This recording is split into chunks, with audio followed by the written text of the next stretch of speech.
Hey everyone, this is Michael again and welcome to Smackdown Review. And tonight's Smackdown was from the New Tier Center in Dayton, Ohio. I think that's how you pronounce the name of the arena, the New Tier Center. And I gotta say, tonight's Smackdown, I thought it was much better than Raw last night. This was a decent show, and it's building towards WrestleMania. SmackDown's building their WrestleMania hype up nicely. I think that SmackDown's doing a decent job with that than Raw, in my opinion. And all tonight, it was just, WrestleMania. It was hyping you up for WrestleMania, which is in 4 weeks. But let's get on with the SmackDown review. So the show opened up with Shane McMahon coming out, and of course, you all know Shane McMahon. He ended up turning heel on The Miz at Fastlane on Sunday, and he gets in the ring and he invites Greg Hamilton in the ring, and Shane ends up telling Greg Hamilton to introduce him, really nicely. And so we see Shane ends up grabbing Greg Hamilton, and we hear Shane tell him for Greg to introduce him like he means it. Greg Hamilton then does it. And then Shane ends up grabbing Greg's face, and we hear him say that he's unhappy with Greg's lack of conviction. And so Greg Hamilton introduces Shane a third time, and Shane really likes it. He shakes Greg Hamilton's hand, and Greg Hamilton gets out of the ring. And so then we had Shane on the mic, and he says, people are asking why he turned on Miz. And he says he's sick of it. He goes on to say that he's tired of all the people in his life, and not just all of us, or all the superstars in the back, or all the WWE employees. Everyone asking him what he'll do to get them ahead in life. And Shane goes on to say that his entire life, people have been rubbing up against him for promotions, for stock options, and he ends up saying, them, always what he can do for them. And he says that stopped on Sunday when he beat the hell out of The Miz in his own hometown. So Shane goes on to say that he's not the best in the world. Well, Shane goes on to say that he's not the best in the world because he won a trophy or became tag team champions. No, he's the best in the world because he was born that way. And he goes on to say from this point forward, he's doing things for himself. And that's why it felt so good on Sunday when he beat the hell out of The Miz. So Shane goes on to say the sweet part is the last thing Miz saw was when he was choking him out, and his father was watching. He actually called Miz's father having a baked potato face. And Shane was like, and that felt good. And Shane says, that set off a spark that's never going away. And he ends up telling Miz, he's got not a request, but an order. And he had such an amazing time beating his ass that he's going to continue that very notion at WrestleMania. And so Shane says, so get ready for another best in the world beating. And it's going to make Shane feel awesome. And that's how the segment ended. But it was a decent it was a decent segment with Shane. You know, pretty much we all knew that at WrestleMania it was going to be Shane versus The Miz in the match, and that's going to be pretty interesting to see. And of course, they made the match official. We got a graphic that said Shane McMahon versus The Miz at WrestleMania. So it's happening. And then we had the first match. It was Aleister Black, Ricochet, and the Hardy Boys versus Cesaro and Sheamus, The Bar, Shinsuke Nakamura, and Rusev. This was a 8-man tag team match. And the match itself, it was going decent. It was enjoyable. I like how they paired Matt Hardy and Jeff Hardy with Aleister Black and Ricochet. You know, all those guys are great tag teams. But eventually, the match ended in a no contest because the New Day ended up coming out and they ended up taking down Nakamura and Rusev and also Cesaro and Sheamus. We had Xavier Woods taking Sheamus out with a drop kick through the ropes. Big E ended up throwing Sheamus into the steps. And then Big E ends up going over to Cesaro, holding him up for, to do stomps. And Kofi Kingston, end up, holding up for stomps from Kofi Kingston. And they end up ramming Cesaro into the barricade. And then we had Kofi Kingston ends up hitting the Trouble in Paradise on, I think it was Nakamura. So that was pretty much that. So the match ended in a no contest. So, but the match itself, it was going decent up until, the New Day came out. And so then we had, after that we had the Usos backstage talking about how, they got, how they get, why New Day are frustrated. And, they're talking about all the other tag teams as they're, not worth their time on one level. And they end up walking them all into the Uso penitentiary.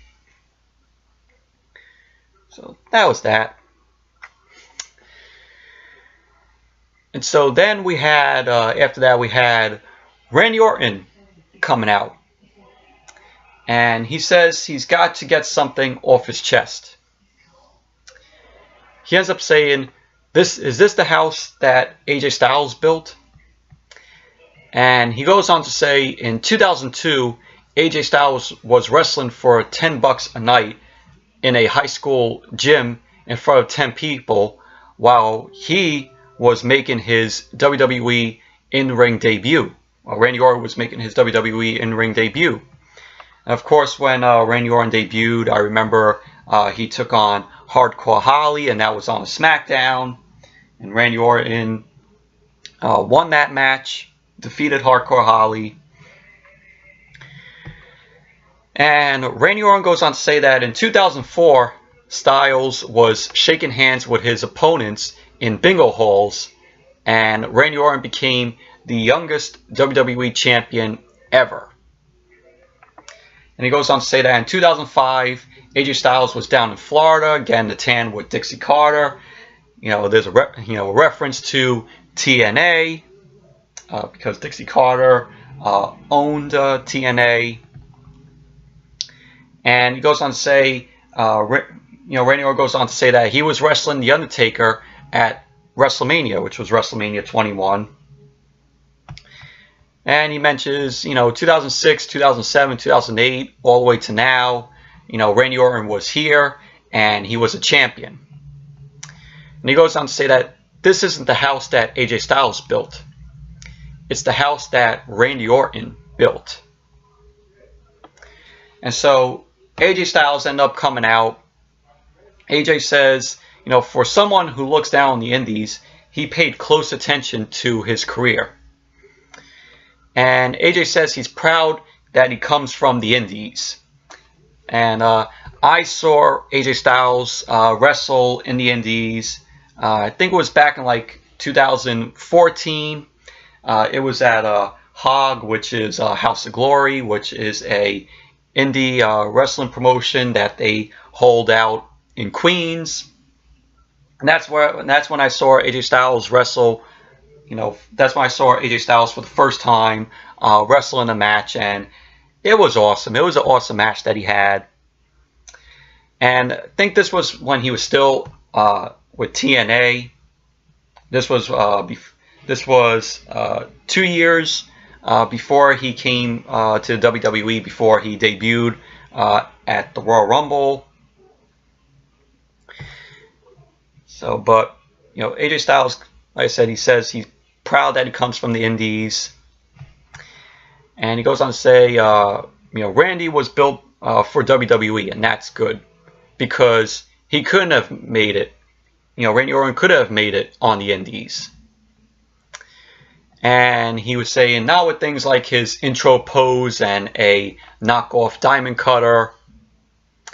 And Orton asked Styles if he's saying face-to-face and man-to-man that he and his indie pals never ripped anybody off.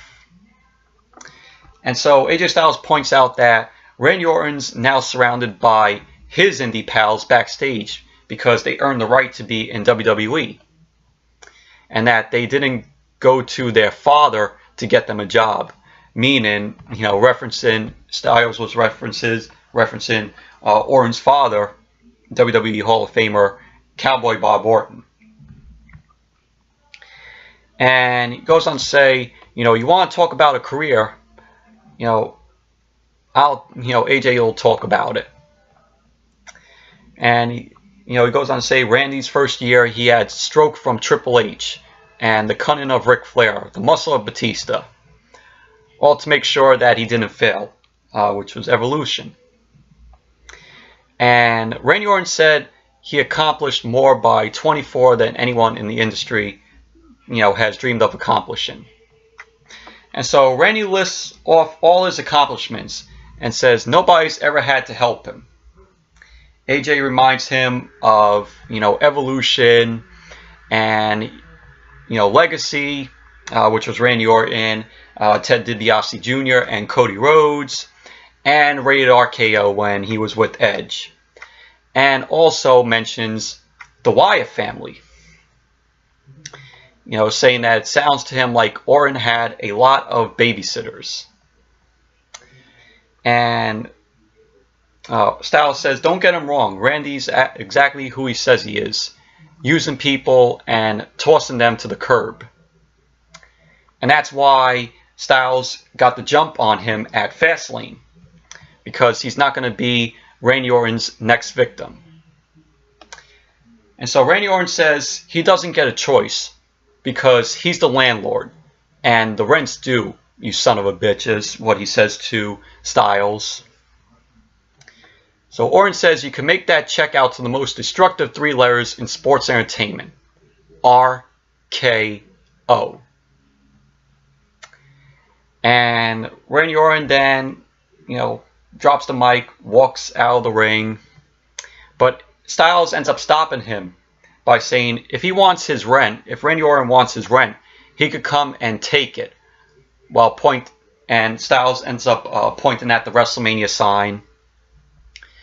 So, you know, we're going to get the match. Randy Orton versus AJ Styles at WrestleMania. So, but it was a decent, enjoyable segment with Randy Orton and AJ Styles. I'm liking this feud right now with Randy Orton and Styles. I know their WrestleMania match. It's gonna be enjoyable, hopefully.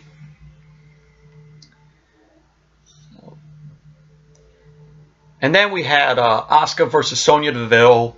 This was a terrible match, in my opinion. It was a short match. You had Mandy Rose out there on the floor. And the match ended with Sonya Deville on the ring apron, Mandy Rose ends up pulling on the apron. Sonya Deville slips, and then Asuka comes back with a kick. Asuka ends up locking in the Asuka lock on Sonya Deville. Sonya Deville ends up tapping out, and so Asuka ends up winning the match. And you saw after the match, Mandy Rose was, telling Sonya, you thought that was, you thought I did that on purpose. And then Mandy Rose ends up walking up the ramp to the back. And that was basically what happened. But overall, the match itself, it was terrible. It was a short match. Then we had Billy Kay and Peyton Royce, the Iconics. They were cutting a promo mocking Sonya Deville and Mandy Rose. And they end up calling out Bayley and Sasha Banks, telling them that they can't run forever, and they need to come to SmackDown for a iconic future. And so pretty much, that was that. The Iconics promo. And then we had Becky Lynch end up coming out. Becky Lynch comes out with one of her crutches. And she ends up tossing the crutch to the side. And she ends up walking down the ramp on her 2 feet. So her injury has been... good so far. She doesn't have the injury no more. And so Becky Lynch says, it's so good to walk down the ramp on her 2 feet. And everyone got brave when she was suspended, hurt, unsuspended, arrested, and then disqualified right into the biggest match of her career. And she says, she's back on her 2 feet and into the main event of WrestleMania. And she says, let's not forget that she set this match into motion. And she had to earn her way into the match twice. She goes on to say that she got Ronda so wound up she did her bidding for her. And she'll repay the little weirdo by taking her title and ripping her arm off at WrestleMania. And Becky Lynch, says that she doesn't care who she has to beat anymore. And at WrestleMania, she's going to reclaim everything that belongs to her that they've tried to give to someone else. Charlotte Flair. Charlotte ends up coming out. Charlotte comes out. She congratulates Becky Lynch for finally making it into her main event. And says while she was off getting suspended and while Becky was getting suspended and arrested, she's been putting the work in, and her resume speaks, for itself. She goes on to say it's one thing to be hot for 6 months, but Flair's been hot for 4 years. It's one thing. She says it's one thing for Becky to be hot for 6 months, but Flair's been hot for 4 years. Yeah, some kind of 4 years that was. Same as Roman Reigns. That's why. We all call Charlotte the female Roman Reigns. And she says, no matter how hard Becky tries to spin it, she got a handout. And Charlotte's never seen someone do so little while taking credit for so much. And she says that's why she's going to make Becky and Ronda relevant again when they bow down to the Queen. And then, you had Becky say a little something. She ends up dropping the mic. And that's how the segment ended. But really glad Becky's injury, Becky doesn't have the injury no more. And she walked down on her own 2 feet. So, but it was a decent segment from Becky Lynch. It was enjoyable what she had to say. Becky's still hot with the crowd. So. And then we had Kayla Braxton. She was backstage. She ends up talking to Daniel Bryan. Daniel Bryan ends up coming out of Vince's office. And Daniel says he was having a private discussion with Vince, and it was about Kofi Kingston. And he says he thought Vince would hear his honest feedback.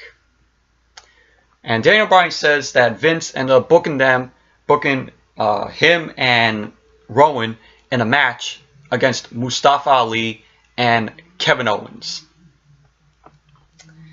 So we had that match tonight, which I'll get to. So that was just a little interview with Daniel Bryan. And then we had R-Truth and Rey Mysterio versus Samoa Joe and Andrade Cien Almas tag team match. Entertaining match.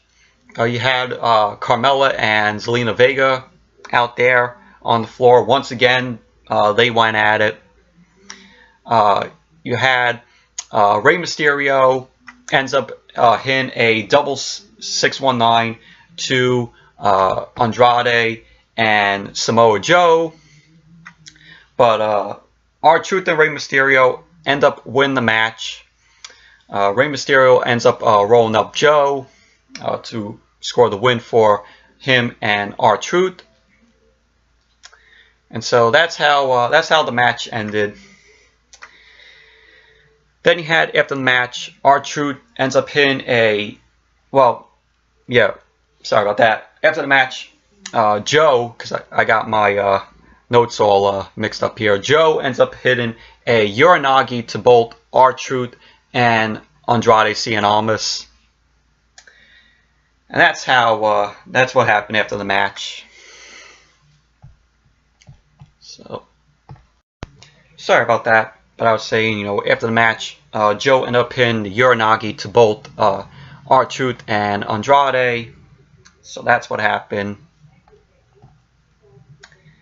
Then you had Daniel Bryan and Rowan versus Kevin Owens and Mustafa Ali. And this was, okay, decent match. It was back and forth between them.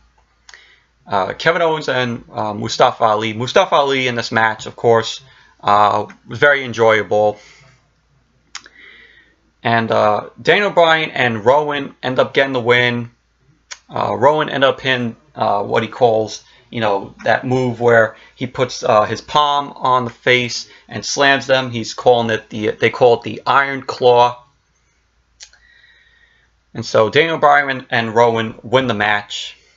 So all in all, it was an okay, decent match.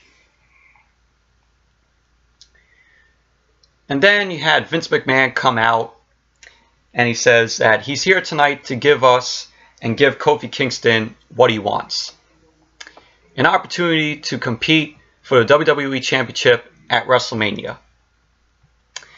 He then plays a recap of Kofi Kingston from Fastlane.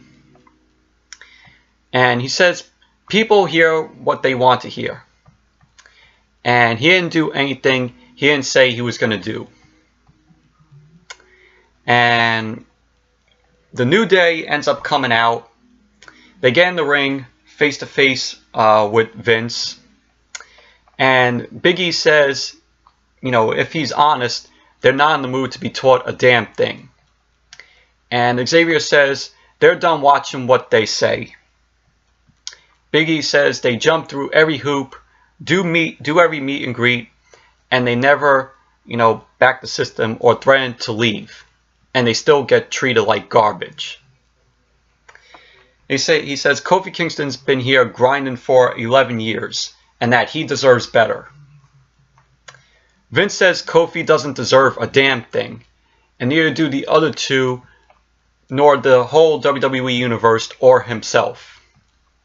And he goes on to say that he created all this, and he doesn't deserve anything. No one deserves anything.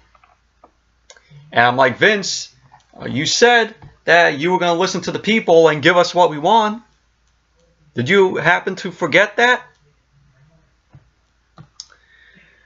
So Big E says that this is bigger than their opinions or the New Day or Vince's damn ego. To which Vince says nothing is bigger than his ego. And Xavier Woods says to Vince that nobody deserves, but they deserve because they earn. And he says Kofi's beat WWE champions when they were champion, and they never got title shots. And that's only one of the many reasons he deserves a match for the WWE Championship. And so Big E says the WWE Universe has one demand, that Kofi Kingston be given the opportunity to compete for the WWE Championship. Vince says he wishes Kofi really did deserve this. And he goes on to say he's known Kofi a long time. And if he were worthy of a title match, it would have happened a long time ago. So Vince says, yes, Kofi is an impressive athlete, and as of late, his performances have been incredible. Vince says that Kofi is an extraordinary representative of the product. So Vince says, one day, Kofi will be in the Hall of Fame, but not by himself. The only way Kofi will go in to the Hall of Fame is as part of the New Day, and that he's pretty smart too. And Vince says, at his age, he's got these young bucks. Yes, he's making, reference, possibly AEW reference. Here, he goes on to say he's got these young bucks here to help him get the glory. And that Kofi has a lot going for him. And he's been speaking to Daniel Bryan. Vince says he's speaking to Daniel Bryan, who hit it right on the mark. Vince says that Daniel Bryan said Kofi's awesome, but he is a good B+ player. And Big E and Xavier, get mad at that, and Kofi ends up holding them back. And they say, they don't need to get fired for him. And Kofi ends up saying he's not asking for a free ride or a handout. No man. And, he doesn't complain about being required to be away from his family or missing weddings, birthdays. And he goes on to say that he's never been trick-or-treating with his kids. He mentions 2 days ago his son lost his first tooth.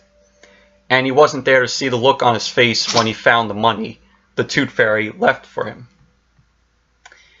Kofi says he never complains about any of this, or that he's never let someone like him contend or compete for the WWE Championship. He's never complained, and he's going to start now. But what he needs right here, right now, face to face, man to man, to tell him what he needs to do so he can do it, and that the people believe in him. And so Randy Orton's music hits. Randy Orton comes out, and Vince says all he has to do is beat Randy Orton. Out comes Samoa Joe. Vince says he also has to beat, that Kofi has to beat Samoa Joe.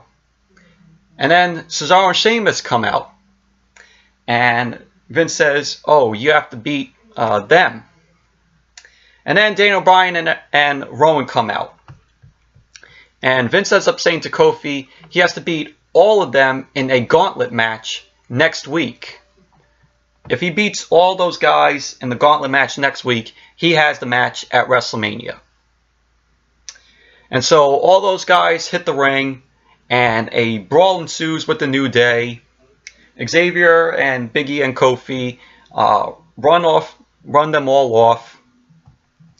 They end up standing tall, and Cesaro comes back in the ring. Kofi ends up hitting the Trouble in Paradise. And that was SmackDown for tonight. SmackDown went off the air right there. And so, that was SmackDown tonight. It was better than Raw. It was a decent show. And, it was enjoyable. So, Yeah, so anyways, that's it for my review of tonight's edition of SmackDown. Thank you all for watching. Hope you all enjoyed this video. And definitely give this video a thumbs up, comment, subscribe. And until next video, I'll see you all later.